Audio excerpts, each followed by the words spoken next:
Welcome, everyone. We're going to go ahead and get started. Looks like some people are still flowing in, but we're going to go ahead and get going. Couple quick housekeeping things.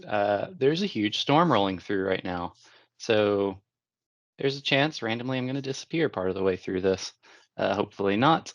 UPS lasts 30 minutes. We'll see how it goes. With that, if you have any questions, we will have a time for Q&A later on in the session. Please keep yourself muted if you can. That way we don't hear any random dogs barking at UPS. And with that, we're going to get going.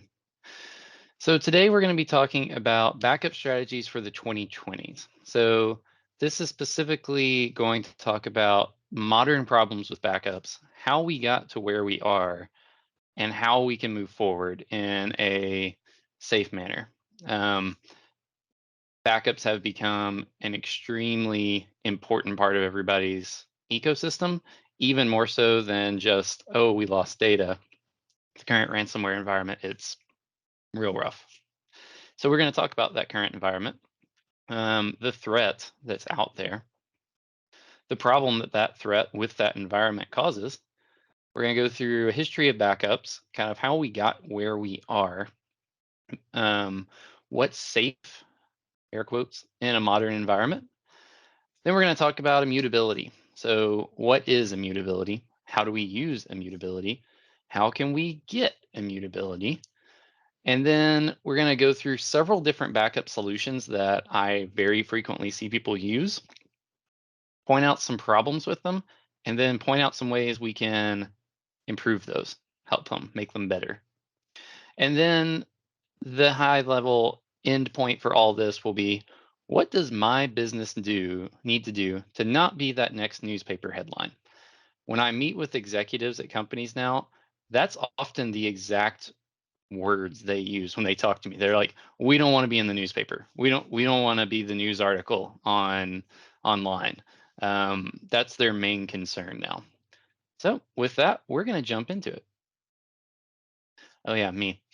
I've been with Mirazon since 2007. I've been in various different roles since then. Got a bunch of industry standard certs. Most relevant for this conversation would be Veeam certified engineer, Veeam certified architect, but I've been an MCSE since 2004, various VCAPs on VMware, all that fun stuff. I've been designing and working on administering, etc., virtual environments and backups for about 2 decades now. So decent amount of experience. That ranges in size from customers that are 4 computers and a server all the way up through some publicly traded companies. Mirazon was one of Veeam's first North American partners. We were the first gold partner in the US. Veeam had 6 employees in the US when we became a partner. So we've been around a while. We know these companies pretty well and how their technology works. We support various different technologies. Here's your little plug for us. Backup, DR, virtualization, all that's just one part of what we do. We do all kinds of different stuff, and we can answer a lot of different questions. And we've seen how this impacts things from a lot of different aspects. All right, now we're going to get into it. So the current environment, the short of it is it's absolutely terrifying. Environments are more complex than ever. It used to be very common that we would go into small places and they would just have a file server and that was it. They had some files on it, had some printers on it, that was it. Now that's not the case.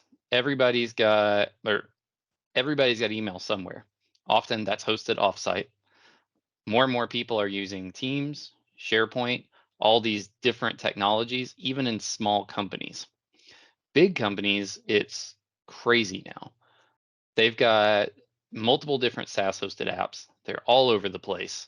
Some of them IT doesn't even know about because accounting set something up or HR set something up or marketing set something up. Didn't even tell IT they were doing it. And then a few months later, IT is like, oh, hey, you need to also support this. It's like, I'm sorry, what's happening? It's already in production. Cool. That's great. Outside of the cloud side of it, even on-premise stuff is more complex than ever. With virtualization, we got into server sprawl. We're dealing with more and more factors in every environment. ERPs and CRMs are even more ingrained than they've ever been, and they're often more customized than they've ever been and harder to upgrade than they've ever been. It is extraordinarily rare that I go to a customer and talk to them about their issues and their ERP, and they're within 5 years of recent. Almost everybody is way out of date on ERP. It's almost always because it's so important to the business, it's so customized that they can't upgrade because it'll break. And that alone is causing people a lot of pain.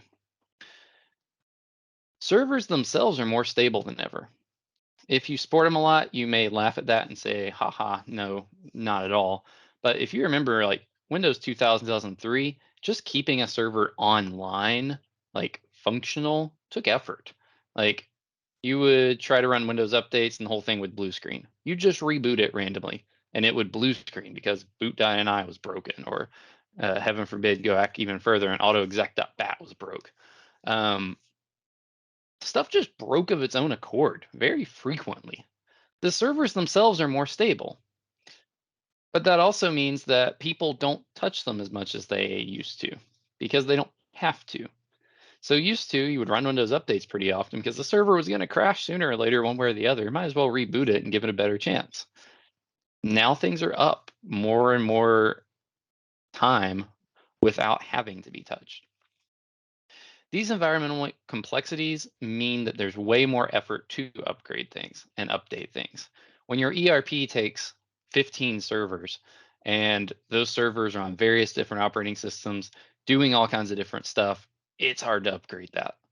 When you've got some stuff in the cloud, some stuff on-prem, some stuff SaaS, it becomes very complicated to stay on unified upgrade, update, patch cycles.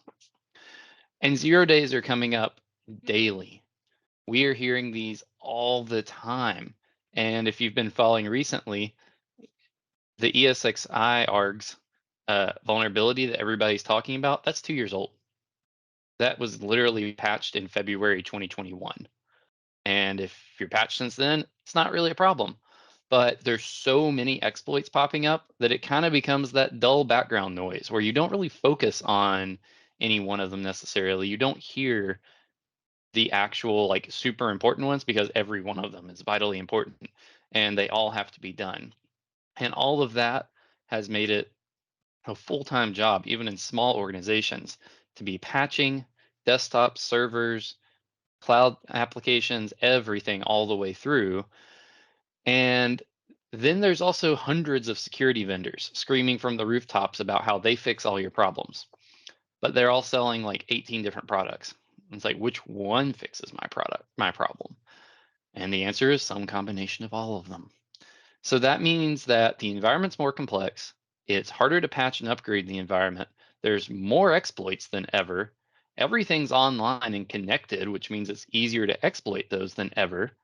And the old, oh, well, we've got AV on everything, we have email filtering, we have a firewall, we're safe, isn't even remotely true anymore. There's so many more security products that are actually needed that it's just absolutely insane trying to work in the current environment compared to any time in my career for the last 20 years. The current threat. So used to be we got viruses. These viruses, they're self-propagating and their explicit intent is to be malicious. They don't actually serve any purpose. These are literally just people going, hey, but I can break all this in an automated fashion. There was no actual benefit to viruses, but that's not the case anymore. Now it's ransomware. Fully automated ransomware is on the rise. There's actually services in other countries where you can pay for ransomware as a service. You basically find some IPs that might work, give it to it, and then other people take care of it all for you. One bad email attachment can spread through an entire organization. And more of these are getting smart enough to avoid detection by common AV products, which pushes us more into the EDR realm to get into more advanced detection. A lot of these, you get your initial ransom of, oh, hey, we encrypted your data. We'll unencrypt it for you for $50,000. And you're like, screw you guys, I have backups. And then they're like, okay, well, we're going to put it on the black market if you don't give us money. And there's still nothing anybody knows to do about that.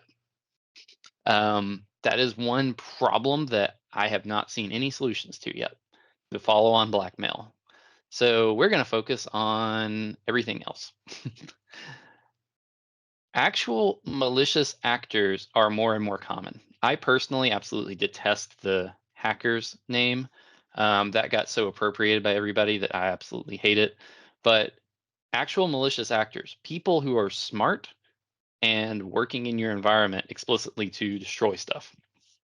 Used to be everybody was of the adage that we're not that big of a company. No one's going to put the effort forth to steal our data. We don't have anything that important. But that's not the case anymore. With these ransomwares, just locking you out of the system, people are willing to pay money to get back into their environment. You might not have anything that's valuable to other people, but it's still valuable for you to be able to run your business. So they've latched onto that. And they've learned that small businesses can't pay nearly as much as big businesses, but it's a lot easier to completely own a small business because they usually don't have the full defense in depth stack. They don't have all the security features, everything that a big company would, and or the IT people sitting around to look at it and watch for things. So what they've learned is they can put forth minimal effort, knock out like 20 small companies, ransom them instead of, spending weeks trying to get one big company.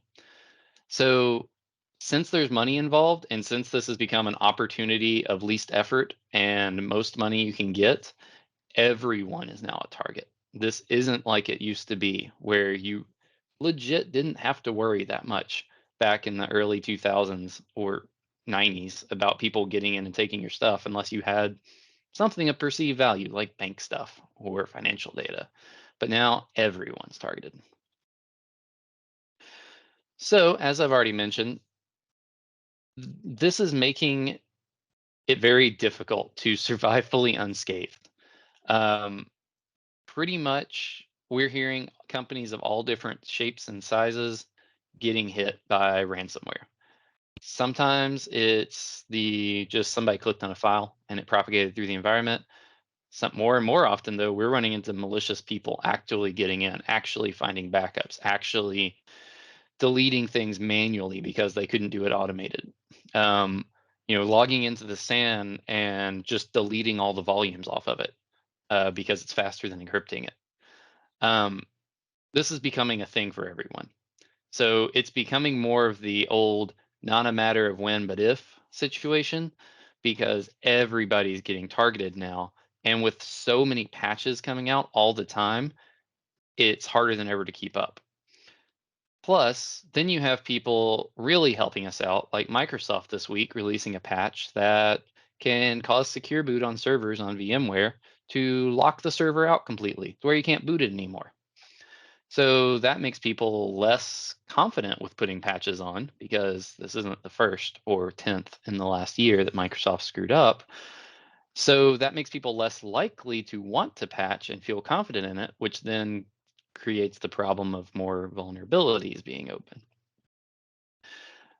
Malicious actors are also actively targeting backups, and this is both the automated and the uh, intelligent actor doing things. They look for backup files. They're looking for Veeam VBKs.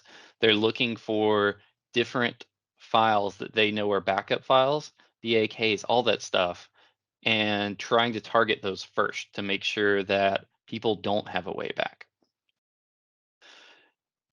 So everything now is basically how do you try to prevent an incident and then how do you recover from it? We're going to be focusing more on this one on the recovery, but at the end we will do a quick little top to bottom what you need to be trying to do to protect yourself.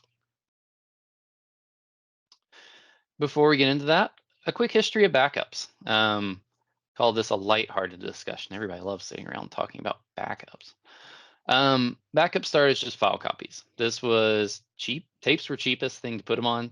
So That's where it went. People had the little front load tape drive in their old server. They copy files over to it. They've got something. You still had to rebuild the whole server. Getting it off the tape was slow. You had to actually figure out how to rebuild the server, get the software installed, and then restore it. But it didn't really matter. Basically, it was just things failing was all you were worried about.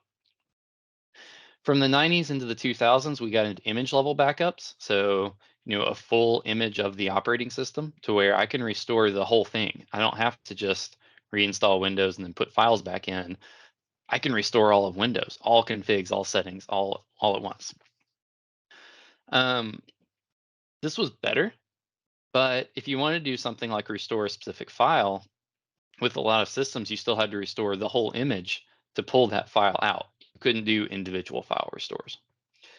And if anybody worked with Backup Exec or old Barracuda or any of those tools back in the day, you also know those full image restores didn't always work.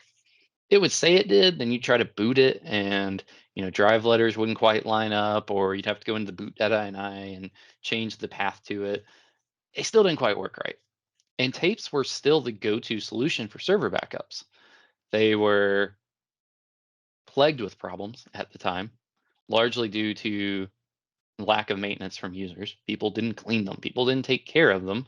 And when you don't take care of things with moving parts, they quit moving. So we all had issues with tape drives. They were a pain, and that was the go-to solution.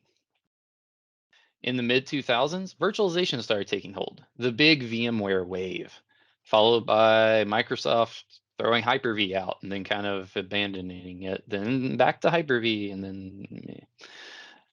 But virtualization blew up, and traditional backups could not cope. You couldn't run a backup software in every single one of your VMs and then try to push them somewhere and deal with all that data with traditional systems. It was a nightmare. It was very difficult unless you had a pretty big environment with a lot of resources.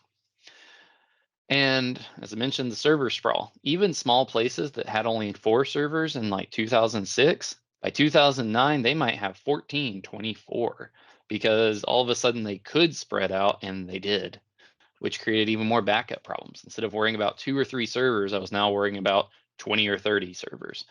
And that created all kinds of problems. As I mentioned, tapes are absolutely awful at random IO. So when I'm trying to back up a whole bunch of crap from everywhere and stuff it into a tape, that can cause a lot of performance problems. Not just performance problems on backups, performance problems on restores. I usually have to have some kind of staging area before I put it there. Basically, backups fell apart in the mid 2000s because of virtualization. This is when modern backup software started taking hold. So Veeam has been our go-to since about 2007. Um, this modern backup software is virtualization aware. It's made for server sprawl. It's made specifically to scale up and out as you add more servers. It allows for granular and also innovative restore methodologies. So now if I want to do a full image backup but restore one file, I can do that. That's easy. If I want to do a full image backup and restore it on a completely different server in a different city, that's easy. If I want to boot it off the backup file, that's easy. There's been more and more of these really cool restore methods coming along, riding on the back of that hardware abstraction layer that virtualization gives it.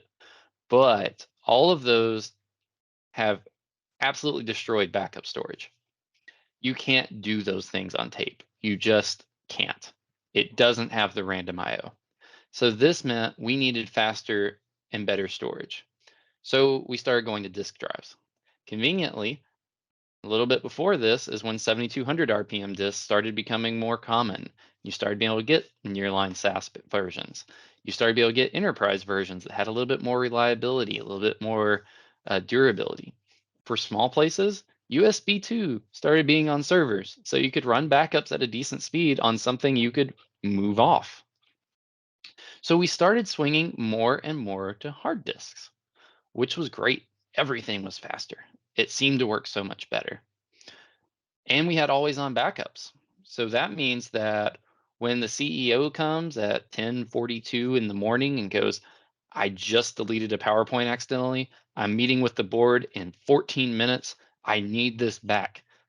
You can be like, okay, sir, 1 second, pop, pop, here you go. And you can get that stuff back quickly. This always on backup methodology, these innovative restore methods made everything amazing for backup and administration. And it kind of set this standard that everybody still is expecting, where if something goes away, we can get it back quick. The 3-2-1 rule was popularized. This wasn't made by Veeam, but Veeam shouted it from the rooftops, and everybody just kind of went with it. 3 copies of your data, 2 different media, 1 being offsite. So 3 copies of data, production, 2 different backups. So essentially, I've got 3 different versions of it that I can go to. 1 being offsite to prevent for a fire breaking out, tornado, earthquake, jet engine falling out of the sky. So all this was great. But this basically set us up in this perfect situation for ransomware and malicious actors. If ransomware had tried to come out in the early 2000s, we were actually in a much better situation to deal with it. Everybody was using tapes. Those are pretty much always offline if you remember to take them out. So we would have been much better off back in 2004 dealing with ransomware than we would now. Not to mention everybody's internet was trash, so it was hard for them to even get in. But with everything now being faster, always on, connected, it just set us up in a perfect situation for ransomware. And so what is safe in a modern environment? In the early 1990s, 2000s, we were worried about having a backup. There weren't caveats on that. It was, do you have a backup? Okay, cool. That's excellent. I'm glad you do. It wasn't the, do you have 3 copies of your data? Do you have offsites? Do you have this and that? It was, do you have anything? And then if you took it offsite, you had the highest level of operational maturity. But most everyone who did take it offsite took their only copy offsite. So that then meant that, oh, all my data is going offsite. This was before encryption was easy. So how's it transported? Who's transporting it? How or where, etc. And this made Iron Mountain and places like that become hugely popular. But all of that coming together also meant restore times were horrible. Your 1 copy of your backup is across town in basically a bunker that only this company can access. So if the CEO comes to you and says, "Yeah, I deleted a file, I really need it," it's like, "Okay, sir, I think I can have that back to you by 2 tomorrow afternoon, I think. We got to call them, they got to bring it back, we got to try to restore it. I think I can have it by tomorrow." And that was actually acceptable as okay back then. Wouldn't that be nice? Now we need that immediate access. That's not acceptable today. We also need a second copy of our backup somewhere else, or a third copy. And we need an unchangeable copy of our backups. What happens with ransomware is they get in, they find stuff, and they encrypt stuff. And they start by targeting the backups. If you only have 1 copy and it can be modified, then spoiler, they're going to, and you're not going to have a backup anymore. So I said unchangeable. What is immutability? Immutable. This word is thrown around all the time. Various different vendors are claiming it, some to more or less actual real life implications. But from a definition standpoint, according to dictionary.com, it's something about programming. Doesn't help us at all. Merriam-Webster says not capable of or susceptible to change. Cambridge says not changing, unable to be changed. All right, so it's something about change. For us in IT, with regards to backup, immutability means the data cannot be changed, cannot be deleted, cannot be encrypted, cannot be modified. So if you want to think about this historically, this would be a write once CD-ROM. You burn the CD. At that point, you can't change it, you can't delete it, you can't encrypt it, you can't modify it. You can snap it in half. It's all gone then. If you let it sit somewhere for a few years, it's probably going to not work anymore because they degraded faster than we thought they did. But that's kind of what we're going for. We're looking for that nothing can happen to it. The hacker can't encrypt it. They can't delete it. They can't change it. They can't modify it. So, what does that give us? Well, with immutability, we have to talk about how we can use it. You can't make your primary data immutable. If you take your SQL server and make it immutable to where it can't be changed, well, spoiler, it's not a SQL server anymore because SQL requires a lot of writes to happen. And if it can't write to it, then you've just bricked it. So you can't make your primary data itself immutable. That's not a thing. It has to change. It has to change all day long. An Active Directory environment, even in a small place, updates hundreds of times a day, just for little things like backing up the machine password and updating Kerberos and things like that. It happens all day long. The actual replica at a DR site also can't be fully immutable because you have to have changes come in. You know, if you are good making your DR site once and then never changing it, yeah, you could do that, but it kind of defeats the purpose. However, we can have a copy of the primary data be immutable, a snapshot on the SAN, a backup that we take. We can have a copy of the replica data be immutable. The easiest way to make immutability, though, is with backups. Our offsite copy, our secondary copy, but now, largely due to the features of Veeam 12, our primary copy of the data, the main one, we can actually make immutable. And we're going to get into that some more later and what that really brings to the table. So how do we acquire it? There's a lot of different ways to get immutability, and some of them are real useful, some aren't. It wouldn't be an IT presentation without talking about the wonderful, perfect, fixes all problems, and never has issues cloud.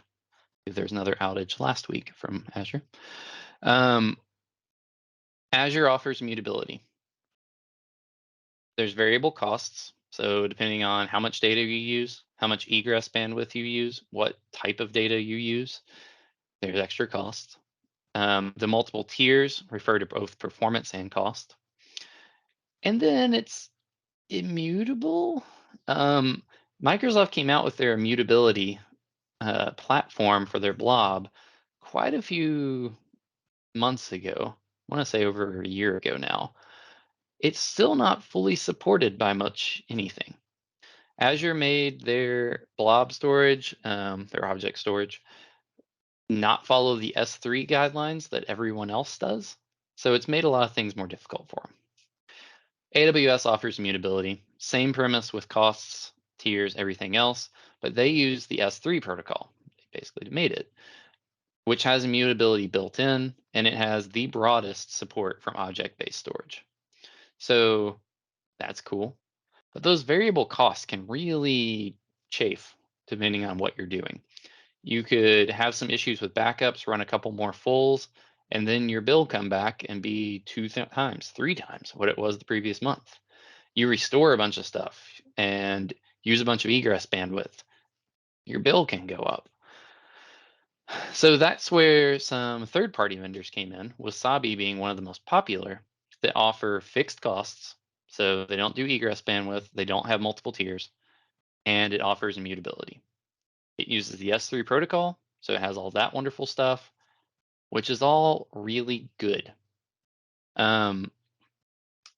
The general problem with the cloud becomes cost change based on how much you put in there. And that can change on a daily, weekly, monthly basis, just depending on what you're running. Oh, we're upgrading our file server. Now we have the new server with a copy of the data, and we still have the old server. Oh, well, now we've got 2 times the cloud cost for this month while we update stuff. Oh, we had to restore it again, as I mentioned. The costs also change based on how fast you want that data to be in the cloud. So various different IOPS gets puts limitations based on what tier you buy. You have to have internet capable of getting it there. This one is ubiquitous across all of them. If I have 50 petabytes that I want to put, petabytes, terabytes, I want to put up in the cloud, it's going to take time. If I've got a gig connection, that's still multiple days to get that data up there, assuming nothing else is using the internet, assuming nothing is slowing it down, and assuming the files don't have to be locked for new backups. There's latency because of that. If I run backups today, they might not get into the cloud until late tonight, maybe tomorrow. And heaven forbid if there's an issue where the internet's down or something just goes awry in the whole process, they might not get up there for a couple days. Well, during that period, if I'm relying on the cloud for my only immutability, I'm susceptible on premise. The old when it rains, it pours, Murphy gets a vote, whatever you want to call it. When crap goes bad, it goes bad multiple times all at once in horrible ways that you couldn't imagine. So, yeah, normally we're within 8 hours of when we take our backup. When people do bad stuff, they're going to do it when it's, oh crap, this was that one time we were 2 days out instead of only being 24 hours. Or when somebody in HR clicks that PDF they shouldn't have clicked on that email that looked like it was from the president. It's going to be on the day when there's been something that meant that your backups didn't make it to the cloud properly. The other thing with the cloud is it's somewhere, not here. I can choose a region, but within that region, there's many data centers. I don't really know where it is. It could be 10 miles from the coast somewhere where, a hurricane comes in and oops, that's not good. Um, so that could be a problem. And then how do you plan to use that data? If your solution for using your copy of backups in the cloud is restoring on premise, well, think about however long it took to get that backup up there. It's going to take that long to get it back down, assuming the internet's the same as it was then, et cetera, et cetera. If it took 2 days to get that initial seed up, if you need to restore on premise, it's going to take 2 days to get it back down. So that's a very important thing. A lot of people think about it in terms of, well, I'm putting it up there. I only have to put it there once. So if it takes a couple days, I'm not worried about that. But if you actually use it and you have to bring it back down, then it really does matter how long it takes. You know, the somebody hits us on a Friday and it's like, oh, well, it's going to take 2 days to pull it down, but it's the weekend. It's not that big of a deal. Somebody hits you on a Monday. Oh, we can have stuff back up on Wednesday. Is that okay? Well, good. Hope so, because it's all we can do. And then a lot of people assume that once the data is in the cloud, they can just easily and very quickly restore it to the cloud without even having to think about it. It's up there already. I can just throw it in Azure. It's not that easy. If you took on-premise backups of VMware, there's more to it than just pop, it's up in Azure. You actually have to build servers up there and build some orchestration box to actually restore those backups. There's tools out there that can make this easy, but you have to set them up first. You have to have it ready to go. And if you have a product that does this natively, you have to pay for it. And a lot of times the costs on those products are pretty obscene. So there's other ways we can get immutability. SAN snapshots. So these are on premise. They're on our SAN. They have no variable cost because it's just a snapshot on our SAN. It's using the storage of the SAN. So I might have to buy more SAN space, but it might just dedupe to the point where I don't actually spend anything on it. Various different SANs allow you to make the SAN snapshots immutable. If you do SAN snapshots, they are super fast. It's usually like a few seconds and your snapshot's done. The problems, or the great things, kind of stop right there. It's often on the same device as production. So that means if production kicks the bed because of a bad firmware, well, so did the snapshots. If it goes to a second device, this was NetApp's old thing. You buy 2 NetApps. This one over here does snapshots, push those snapshots over to this one. This one stores them. Then you send another copy to a third site. Hey, I bought 3 NetApps. That doesn't seem efficient. But If you do it on a separate device, you have to pay for it. And you have to pay for the software for it and everything else involved with it. And again, all your eggs are in one basket. Prod data's there, backup data's there. It's all together. So that's kind of disconcerting. So SAN snapshots are not a backup. SAN snapshots are a way of getting immutability potentially, but they are not a backup. Let's not even get into, due to time constraints, the actual what it's like to restore from SAN snapshots, because it can be absolutely miserable. If you just need to bring one server back from a data store in VMware that has a SAN snapshot, it can be really messy. Tape, we're back here again. Tape is your OG air-gapped immutable backup copy. Break the little tab off like a VHS. Tape, it's on premise. There's no variable cost. You just buy tapes, and you're there. Tape is actually very fast sequentially. If you just need to write a big backup to it and read that whole backup off, tape's actually very fast. You can get 500 megabytes a second out of tape. So it has really good speed if you use it the right way, which is where the problem is. It's normally not the primary backup, it's a copy. Once it's ejected, it's safe. You can put it on the shelf right next to it, and now you've got essentially immutability. Of course, if a fire breaks out, you're not any better off. You have to take it off site at that point. There is more manual labor involved, but it is a very good technology still to this day for getting a secondary backup offsite. The previous reputation that it earned for being unreliable, breaking all the time, etc., it's not that bad now, but it does require care and feeding. You can also use general purpose object-based appliances to get immutability. So these are often also on-premise devices. So again, no variable cost. You just buy it once and you're good. They also wow, English. They often would also host production data, which once again gets us back to that all your eggs in one basket. You have a big content system where you're storing thousands of images, invoices, whatever. If you also put the backups of those images and invoices on that same system, that's not good. So that can be a problem. Most of these general purpose object-based appliances are significantly faster than the cloud because you're locally connected from a bandwidth standpoint. Many support immutability. A lot of them now support Veeam and its APIs for marking all the immutability and everything else, and they're certified and they work fine.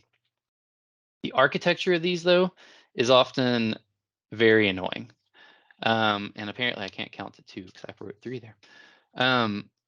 But you build your own with software. So MinIO, great software, great tool, but you have to build everything. You have to get your hardware, you have to install the operating system, you have to get software running on the operating system, you have to configure everything, deal with it, which leaves rooms for you to mess it up. If this isn't something you do every day, if you don't build big content systems for people every day, you might screw it up, mess it up, and leave it in a state where it's not as protected and safe as it should be.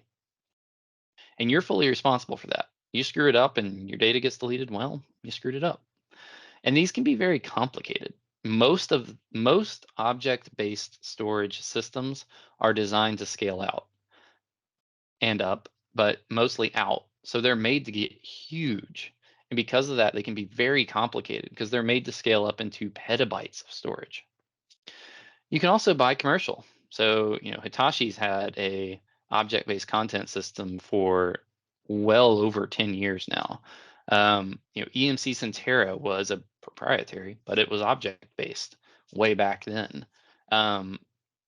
Isilon, various different things have object-based capabilities, but if they're a general purpose device, they're often pretty expensive because they can do a whole bunch of different things. And you're beholden to their design. So a lot of these, as I mentioned, are scale out. To get true data protection, you have to have 3, 4 different servers. Well, if I just need backups, that might not be best to use 3, 4 servers to get one copy of my data that I can use because of the way they do erasure coding. So that can be difficult. And a lot of these have a minimum size entry of like a couple hundred terabytes. We've talked to a few companies where they're like, technically you can start at like 100 terabytes, so it doesn't really make sense until you're like 200, 300, 400. That's a lot for a backup system if you're in mid-market. And then the difference of just having somewhere you can technically stick stuff versus something that's made to integrate with backup software. And then purpose-built appliance. So this is another appliance on premise. So it's fast, no variable cost. It's in one place, and there's no latency on the backups getting there. You don't have to wait for them to get to the cloud, wait for any of that. Integrate with backup software. The fun thing is there's not many options for this right now. I personally only know of one. This isn't sponsored per se, but I'm going to go ahead and talk about this one because I find it extremely cool technology, and it really solves a niche. There are 2 slides on this. If you're not here to buy anything, just zone out for 2 slides. So Object First UTME. This is a backup appliance purposely built for Veeam. So it's made by the people who made Veeam. This is Ratmir, who is founding this company, the same person who founded Veeam. And this is their new venture. And it is exclusively an appliance to store Veeam backups with immutability. It's fully self-contained, one-click updates. You don't have to worry about updating Linux, updating your software, doing all that fun stuff. It's compatible with Veeam 12 for object storage as primary backups. So that's real nice. That means that my very first backup that I take can immediately be immutable. We're going to talk about that some in the next slides. It mixes capacity drives with NVMe cache. So you get the capacity of 7,200 RPM drives, but you get NVMe cache, basically the fastest storage you can do now to make it read and write at a high performance level. Multiple different size appliances, 64 terabytes, 128. You can stack multiple to get more space. If you need 500 terabytes, you stack 4 of them together. 128s, obviously. 10 gig capability, HTML5. Those are table stakes nowadays.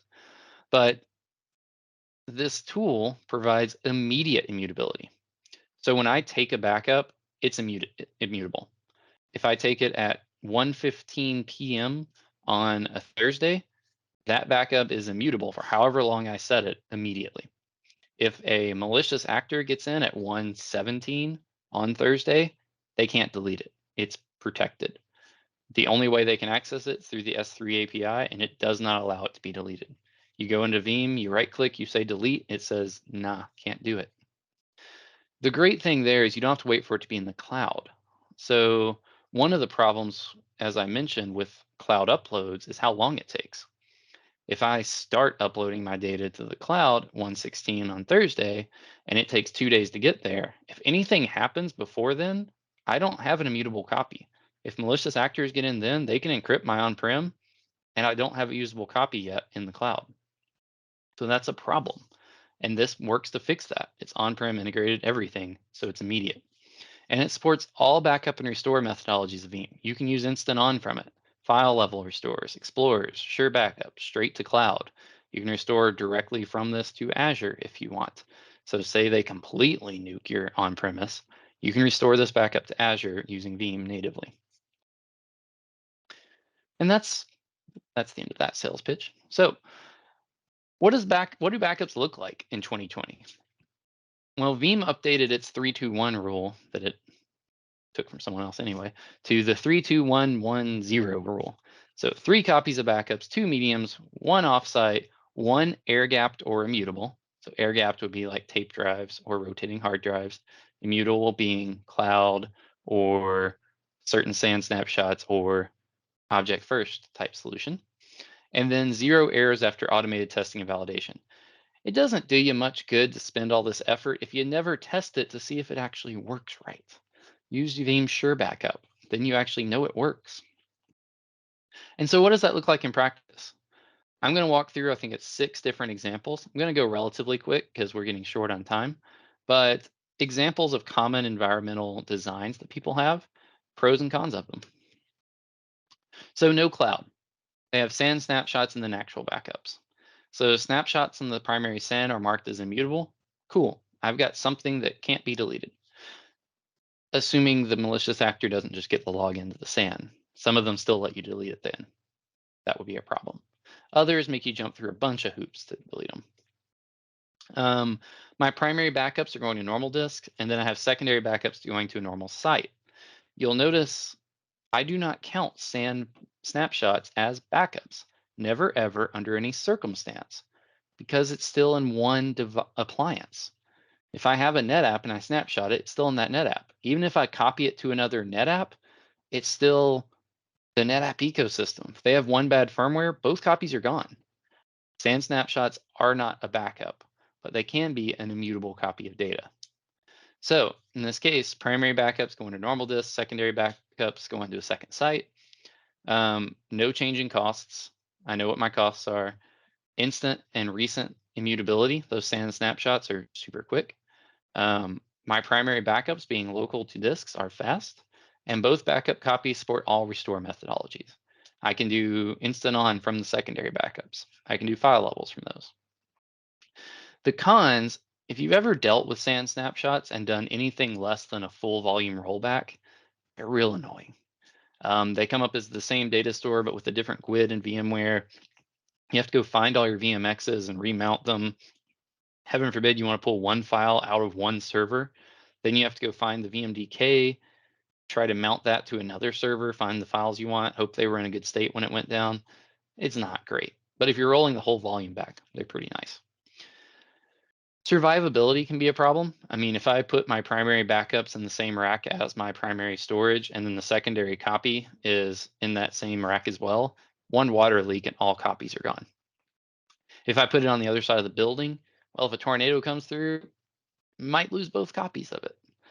And then the only immutable copy is my primary storage device. So if my SAN gets taken down, they get the login, they nuke it, I've lost now my only immutable copy. They can encrypt my other backups.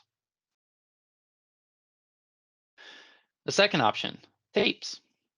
Yes, I'm going to talk about tapes. I'm sorry. Primary backups go to disks, secondary backups go to tapes, which are taken off-site. So again, set cost, backups are fast. You don't change your backup infrastructure to implement this. You're just adding a second copy that goes off-site. It doesn't need bandwidth. The cons, of course, survivability. One of the biggest problems with DR using tapes is people leave the tape sitting right on the tape drive or in the tape drive, or they just screw up in some way. They don't replace it. They don't swap it, whatever. So very easy to get a problem with survivability there. Or if they just put it in a safe right next to the servers, well, cool. It's a fireproof safe. Great, great. Yeah, that's cool. That's cool. When the building's on fire, we can't get in the fireproof safe to restore those backups offsite. They're gone. And most of those fireproof safes are also only rated for a few hours at fire temperatures. So by the time your whole building burns down, they've melted into a puddle inside their nice safe. So want to get those offsite still. And since the only copy of data you have that's immutable are those tapes, until you actually put the data on the tapes and get them off site, you're not immutable. So if I pop the tape in, don't run the backup, I'm not immutable. If I start running the backup, then something happens, still not immutable, still lost my data. So you've got to actually have a proper procedure and get it done. And then only the primary copy supports all your restore methodologies. So I can't do an instant on from tape. It doesn't have the bandwidth. I have to first copy it back onto real disks, then do it. So all this comes down to building a BCDR plan that actually accommodates for the timeframes you need. If you need to be able to do instant ons and restore stuff like that, well, tapes can't be a part of it really, unless it's like your second, third tier of backups. Another no cloud example, an object first device or immutable appliance at my second site.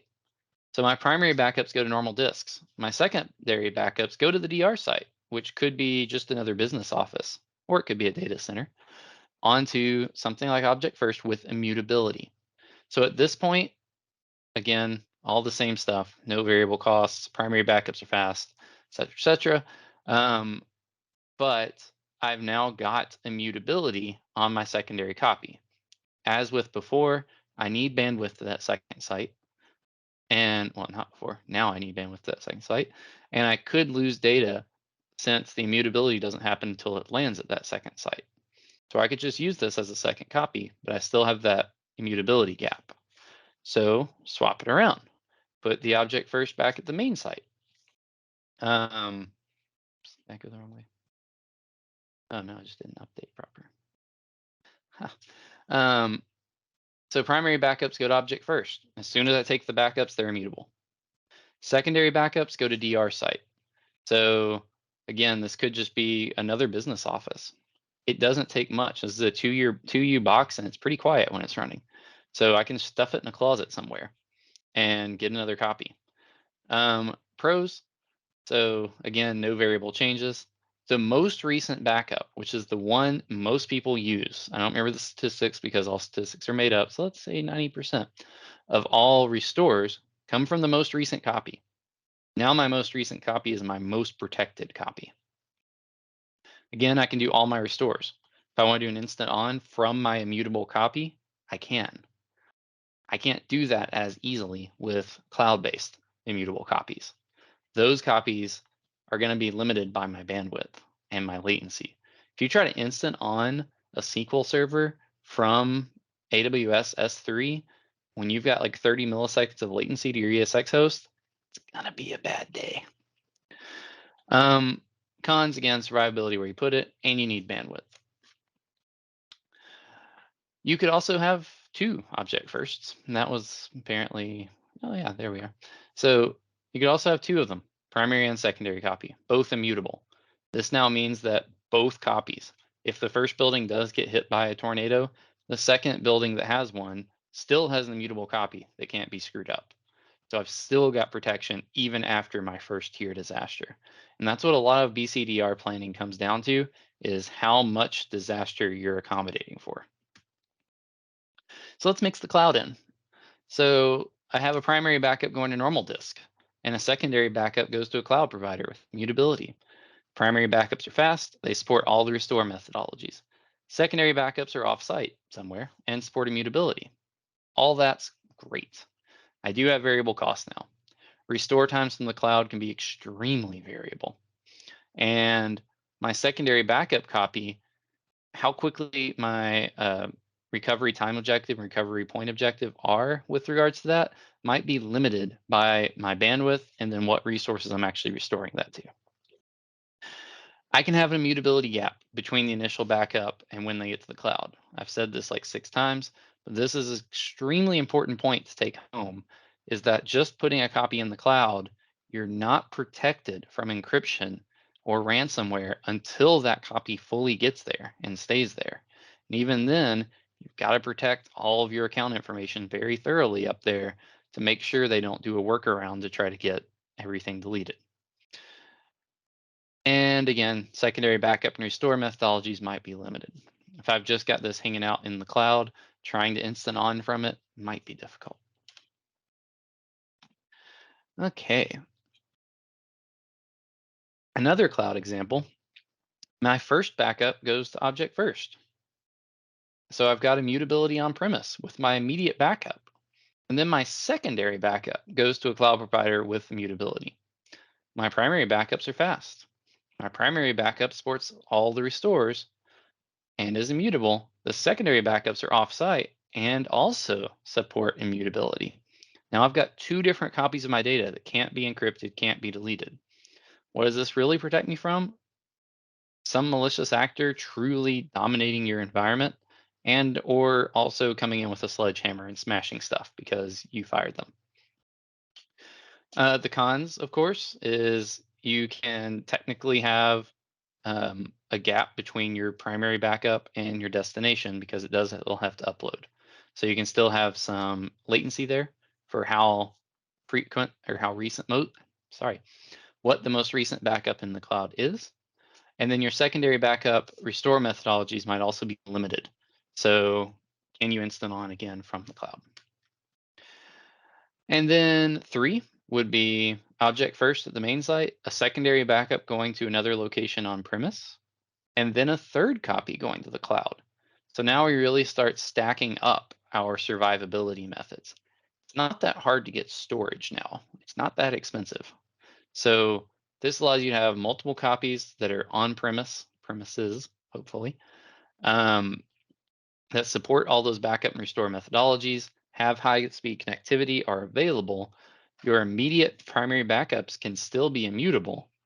So you're essentially targeting ransomware with the immediate immutability. You're targeting natural disasters with the second location that you can still get to, drive to, pick up, and bring back if you need to. And then truly supporting just absolute horrible things with a third copy in the cloud that is also immutable. So that's your oh crap situation where break glass in case of. I've still got this one up there just as my absolute punt. So that's kind of my high level stuff. How do you stay out of the newspaper? This is what everybody's always talking about. And this deviates off the backups a little bit. Defense in depth. This is a term thrown around by everybody, but it basically means you have to have multiple security layers. You need firewalls. You need EDR for actually monitoring your desktops, not just for virus signatures, but looking for people doing things they shouldn't. Does your secretary normally run complex PowerShell scripts? Let's flag that. Let's isolate her machine automatically. EDR does that for you. SIM. SIM does your logging. You pull logs from everywhere across your environment. You set up thresholds and monitoring of those logs. It also allows you to correlate when stuff is going bad, look for problems, identify outlying things, find things that are happening. Email filtering. That one's pretty basic. Security awareness training, training your people not to be idiots. Not just from don't click this PDF from somebody who looks like the CEO, but there's no reason the CDO would be sending you this. But all the way from that to, hey, don't let people in the building you don't know. Make sure everybody badges in. Security awareness training is huge. Infrastructure segmentation. Does your hypervisor and your backup servers actually need to be on your normal network?